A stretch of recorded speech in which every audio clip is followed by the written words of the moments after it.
Welcome to Penrose Learning, where we make understanding easy. You begin by enabling Bluetooth on your phone or computer and immediately opening the Bluetooth settings panel. Once done, put the device you want to identify into pairing or discoverable mode so it announces itself. That's usually a long press or a specific LED pattern.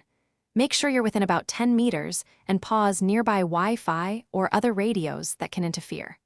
After a few seconds, you'll see a list populate. This is the first place you'll spot the device name.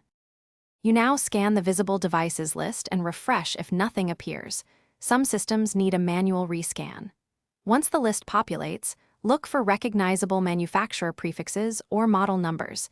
These help when names are generic. Tap the Info or Details button to reveal the MAC address, UUIDs, and signal strength so you can confirm which device is which. If names are truncated, make sure to expand Entries or View Properties to see the full device name and any secondary identifiers. You finish by pairing or connecting to confirm the correct device. The active connection usually shows the full name. If allowed, rename the device locally in Bluetooth settings so it's recognizable next time.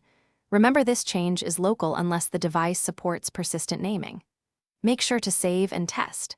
If things go wrong, reboot both devices, unpair and repair. Clear the Bluetooth cache on the phone or PC, and check for firmware updates.